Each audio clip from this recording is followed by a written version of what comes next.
तो हेलो दोस्तों, DTV circuit की वीडियोस में एक बार फिर से वेलकम। आज की इस वीडियो में हम बात करने वाले हैं ऐसे एम्पायर की जो एम्पायर बहुत ही स्ट्रॉन्ग था और अपनी पावर की वजह से जाना चाहता था, लेकिन आज के दिन पूरी दुनिया में से 80% लोगों को उस एम्पायर का नाम तक नहीं पता।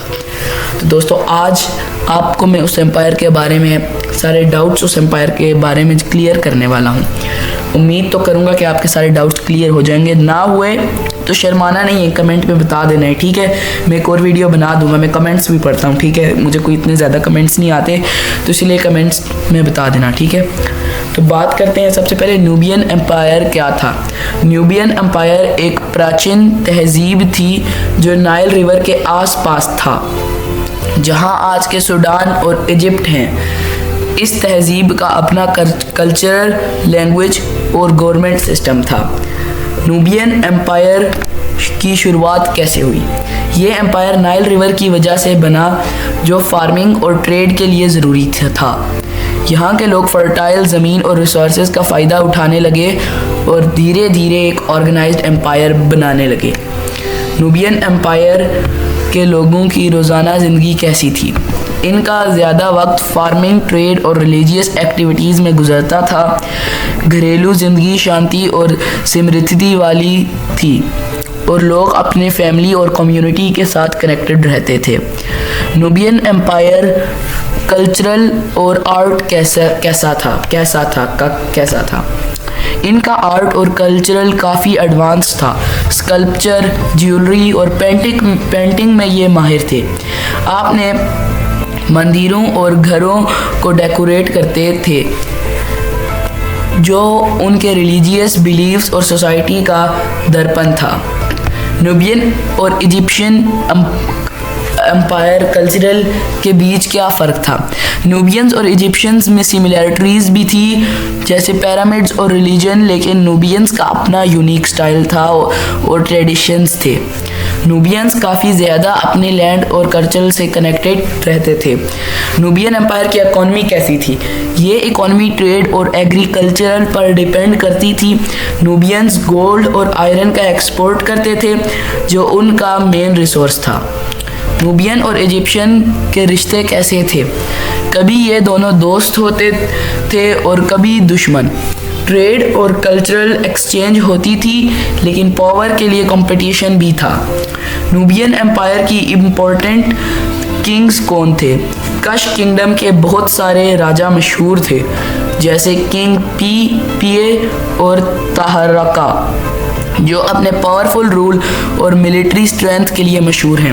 न्यूबियन एम्पायर और कश का क्या कनेक्शन है?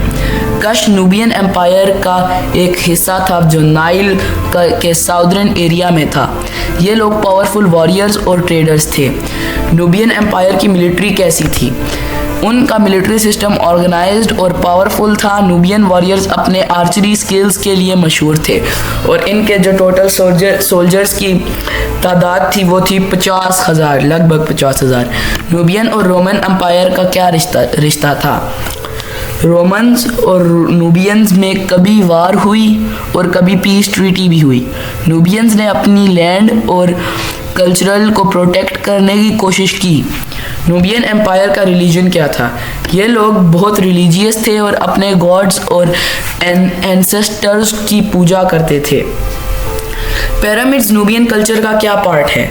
न्यूबियन पिरामिड्स उनकी आर्किटेक्चर क्या है यार, ये सॉरी का इम्पोर्टेंट पार्ट है। ये उनकी रिलीजियस और पॉलिटिकल स्ट्रेंथ दिखाते हैं। न्यूबियन कल्चरल का क्या पार्ट है? पिरामिड्स न्यूबियन कल्चर का क्या पार्ट है? बता तो दिया है अभी, सॉरी। न्यूबियन और अफ्रीकन कल्चरल्स के बीच क्या कनेक्शन है? न्यूबियंस ने अफ्रीकन कल्चरल्स पर असर डाला, जैसे उनका ट्रेड और रिलीजियस प्रैक्टिस अफ्रीकन सोसाइटी में समय के साथ देखने को मिला। वुमेन का न्यूबियन एम्पायर में क्या रोल था? न्यूबियन वुमेन स्ट्रॉन्ग और इन्फ्लुएंशियल होती थी। क्वींस और प्रिएटेसेस यार सॉरी यार, हो जाता है। काफ़ी पावरफुल रोल्स में होती थी। नूबियन एम्पायर का डाउनफॉल क्यों हुआ? ये ज़्यादा वॉर्स और इंटरनल प्रॉब्लम्स की वजह से डिक्लाइन हुआ। क्लाइमेट चेंज ने भी इनके डाउनफॉल में रोल प्ले किया। मेरोट्रिक स्क्रिप्ट नूबियन की अपनी लैंग्वेज थी जो अब तक फुली डिकोड नहीं हो पाई। इसकी लोकेशन नाइल के पास थी जो ट्रेड और एग्रीकल्चर के लिए बेनिफिशियल थी। नूबियन एजुकेशन और नॉलेज कैसे थी? यहाँ के लोग रिलीजन और साइंस को अच्छे से समझते थे। एजुकेशनल मेनली ओरल थी जो रिलीजन और ट्रेडिशंस पर फोकस्ड थी। नूबियन वही लिखा हुआ है यार जो पिछली बार मुझसे बोला नहीं गया, प्रोनाउंसिएशन में थोड़ा मसला है, तो सॉरी गाइस। देखें, गलती हर किसी से होती रहती है। स्पीच बोलते बोलते एक मिनट, क्या वॉइस रिकॉर्डिंग ऑन है? हाँ ऑन है। तो दोस्तों गलती सबसे होती रहती है, तो इसीलिए ना नीचे आप कमेंट में जाके हंसना नहीं प्लीज़। देखिए मैं भी इंसान हूँ, आप भी इंसान हैं। अब ये मुझसे प्रोनाउंस नहीं हो रहा तो मैं क्या करूँ? मैं कट नहीं कर रहा पार्ट, ठीक है, क्योंकि पार्ट का कट करूँगा तो वीडियो की जो वो होगी, बस जो भी होगी वो कम हो जाएगी, ठीक है। क्योंकि आप लोग, मैंने कहा था आपसे कि एक लंबी वीडियो आएगी और अब आएगी वो, तो इसलिए मैं बीच में कट नहीं करूँगा, ठीक है। जो भी मेरी गलती हो रही है आप भी सुने, ब्लूपर्स वीडियो के अंदर एडिड है, ठीक है। उनका आर्किटेक्चर, हाँ आप सही से प्रोनाउंस किया है, देखा, भूल गया था थोड़ा सा, यूनिक था। टेम्पल्स और पिरामिड्स उनके रिलीजियस और पॉलिटिकल पावर को दिखाते हैं। नूबियन और एंशियन वर्ल्ड, एक मिनट ये क्या हो गया है? हाँ ये रहा, नहीं कहाँ गया यार, हाँ ये रहा। नूबियन और एंशियन वर्ल्ड के ट्रेड रिलेशंस कैसे थे? नूबियंस हर तरफ ट्रेड करते थे, जैसे अफ्रीका, इजिप्ट और मिडल ईस्ट के साथ। दोस्तों मुझे बताना है, जो ब्लूपर्स मैं वीडियो के बीच में बता रहा हूँ, ये आपको बुरे तो नहीं लग रहे? ये एक मिनट, एडिटिंग के समय मैं इनको कट कर दूंगा, देख लेते हैं। चलो अगर अच्छे लग रहे हो तो नहीं करूँगा, नहीं कट कर दूंगा, ठीक है, बस कट करूँगा। नूबियन एम्पायर के हिस्टोरिकल रिकॉर्ड्स का क्या इंपॉर्टेंस है? ये रिकॉर्ड्स एंशिएंट अफ्रीकन हिस्ट्री के लिए इंपॉर्टेंट है और दुनिया को एक न्यू पर्सपेक्टिव देते हैं। चलो नहीं काटता ब्लूपर्स, ठीक है। ये आर्ट उनके रिलीजियस बिलीव्स और लाइफ फिलोसफी को दिखाता था। नूबियन एम्पायर के हिस्टोरिकल रिकॉर्ड्स का क्या इंपॉर्टेंस है? ये रिकॉर्ड एंशिएंट अफ्रीकन हिस्ट्री के लिए इंपॉर्टेंट है और दुनिया को एक न्यू पर्सपेक्टिव देते हैं। नूबियन आर्ट सिंबल्स का क्या मीनिंग था? ये आर्ट उनके religious believe Nubian art symbols का क्या मीनिंग था? ये आर्ट उनके रिलीजियस बिलीव्स और लाइफ फिलोसफीज को दिखाता था। नूबियन फेस्टिवल्स और सेलिब्रेशंस कैसे होती थी? इनका कल्चरल कलरफुल और लाइवली था और रिलीजियस और सीजनल इवेंट्स सेलिब्रेट किया करते थे। नूबियन कौन सी चीज़ों में एक्सपर्ट थे? ये लोग ट्रेड, वार और ज्वेलरी मेकिंग में एक्सपर्ट थे। नूबियन और ग्रीक वर्ल्ड का क्या इंटरेक्शन था? ये दोनों ट्रेड और कल्चरल एक्सचेंज करते थे जो काफ़ी सिग्निफिकेंट था। नूबियन वॉरियर्स और बैटल्स कैसे थे? इनके वॉरियर्स ब्रेव्स के और स्किल्ड थे। इनकी आर्मीज काफ़ी ऑर्गेनाइज्ड होती थी। नूबियन और इजिप्शियन गॉड्स के बीच क्या कनेक्शन है? कुछ गॉड्स सिमिलर थे लेकिन नूबियंस का अपना यूनिक पैंथियन भी था। नूबियन रूलर्स की टॉम्स और बरियल्स से क्या पता चलता है? इनकी टॉम्स दिखाते हैं कि ये लोग रिलीजन और गवर्नेंस को कितना इम्पोर्टेंस देते थे। क्लाइमेट चेंज का नूबियन एम्पायर पर क्या असर था?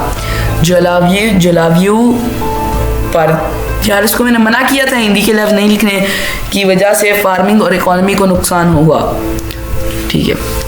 नूबियन हेरिटेज को आज कैसे प्रोटेक्ट किया जा रहा है?